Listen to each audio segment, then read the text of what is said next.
Assalamualaikum warahmatullahi wabarakatuh. Alhamdulillahirrahmanirrahim. Wassalatu wassalamu ala asyrafil anbiya'i wal mursalin wa ala alihi washabihi rasulillah ajmain.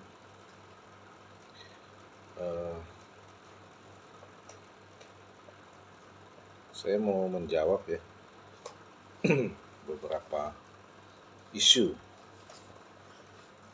yang muncul belakangan ini terkait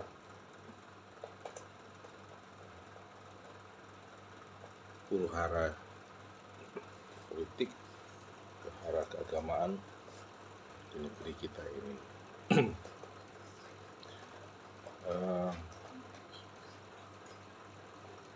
Ada baiknya kita mengingat sejarah ya, sejarah bangsa kita, di mana bangsa kita ini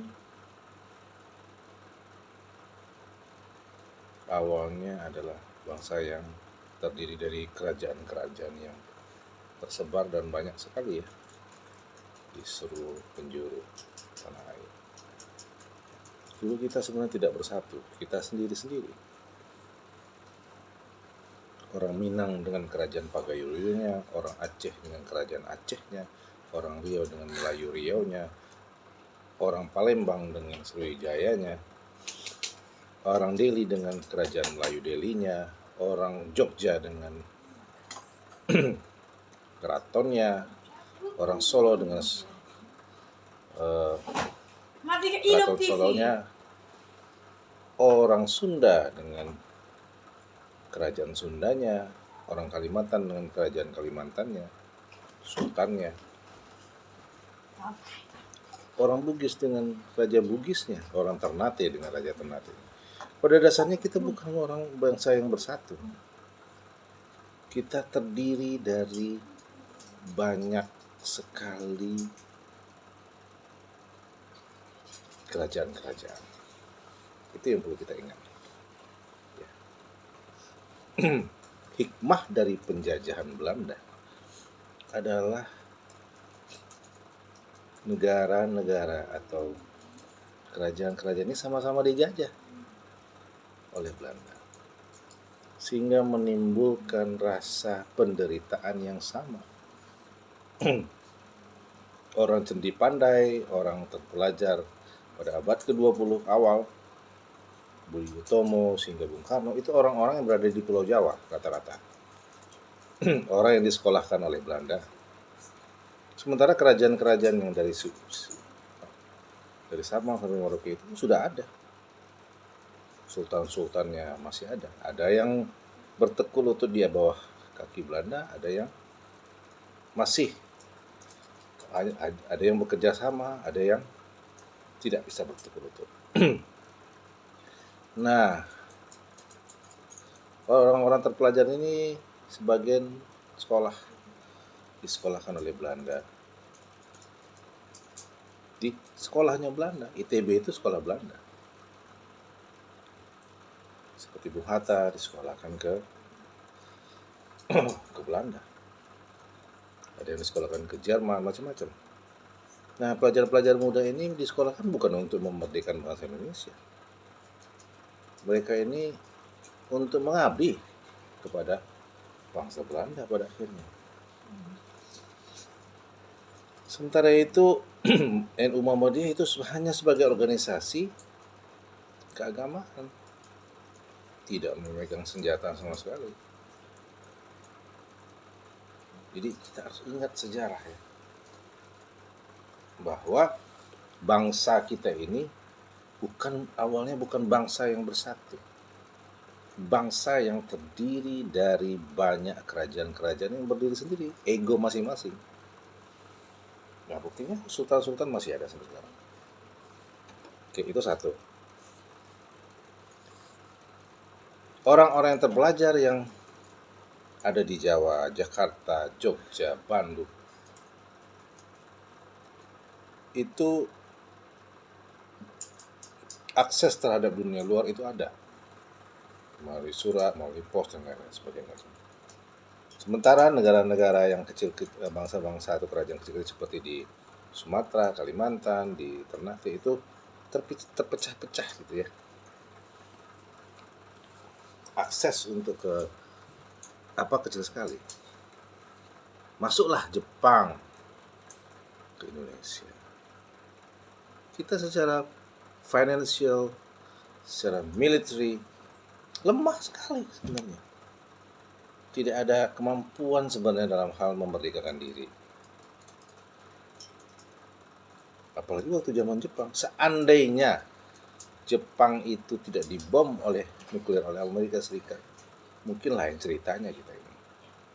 Karena Jepang itu armada laut dan tentaranya luar biasa kuatnya. Sekutu dalam tempo berapa bulan udah menyerah setelah ratusan tahun. Coba Anda bayangkan betapa hebatnya kekuatan bala tentara dan armada perangnya Jepang. Secara logika normal itu mustahil kita bisa memberikan diri apabila waktu itu Jepang tidak menarik mundur pasukannya ke Bali, ke negeri Jepang.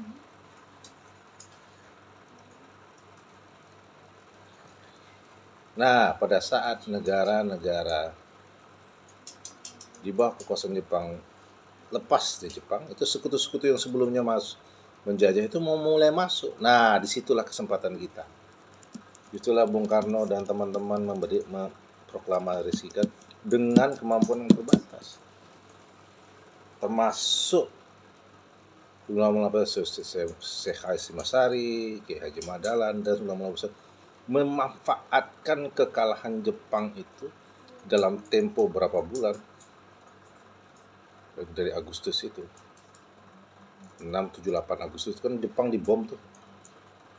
Itulah kesempatannya, kekosongan pemerintahan. Ya. Sehingga apa?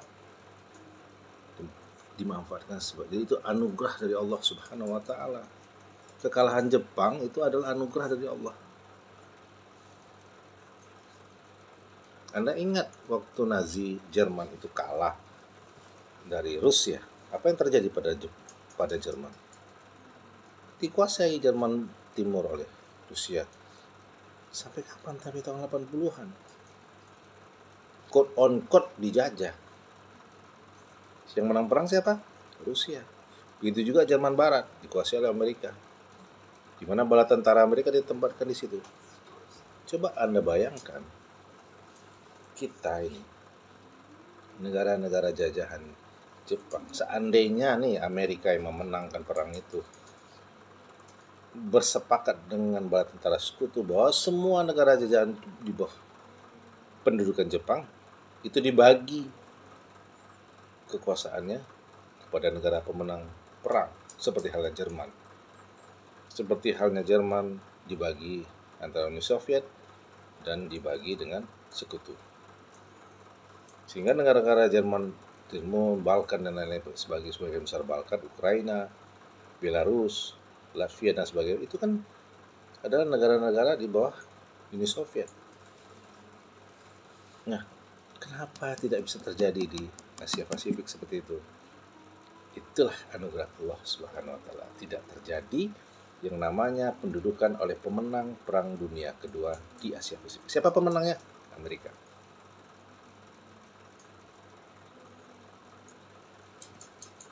Itu sejarah, harus ingat.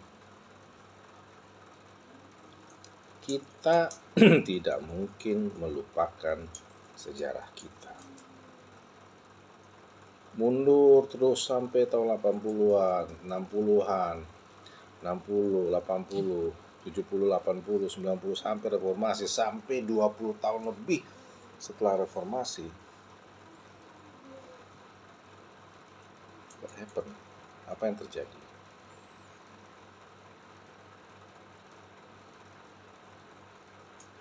Kita masih pecah. Kita masih tidak tahu tujuan kita ini.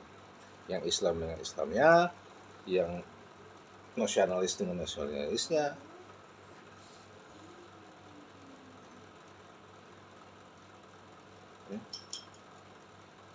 Cuma dua sebenarnya. nasionalis. Yang di tengah-tengah nih, yang nasionalis religius, itu dengan nasionalis religius. Jadi kita seperti tidak punya tujuan. Yang Islam ingin ujungnya ingin syariat Islam ditegakkan, yang nasionalis tidak ingin seperti itu. Jadi kita maunya apa? Tujuannya apa? Di dalam Islam itu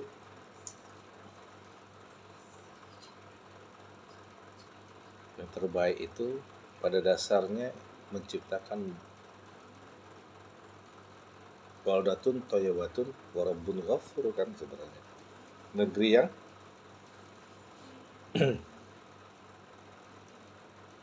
berada dalam ampunan, lindungan, dan kesejahteraan dari Tuhan yang Maha Kuasa. Itu tujuannya. Tujuan secara umum, tujuan secara masyarakat, tujuan keluarga, sampai tujuan ke ruh, jiwa pribadi kita. Apa tujuan kita nih, tubuh ini? Tujuannya apa? Pagi, siang, sore kerja, setahun, 2 tahun, 10 tahun, 20 tahun, 30 tahun, 40 tahun, 50 tahun kerja. Apa tujuannya?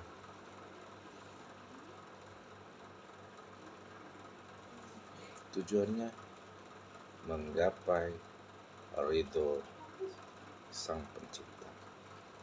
Dengan apa? Dengan akhir yang baik, akhir yang tenang, akhir yang membahagiakan. Demikian. Assalamualaikum warahmatullahi wabarakatuh.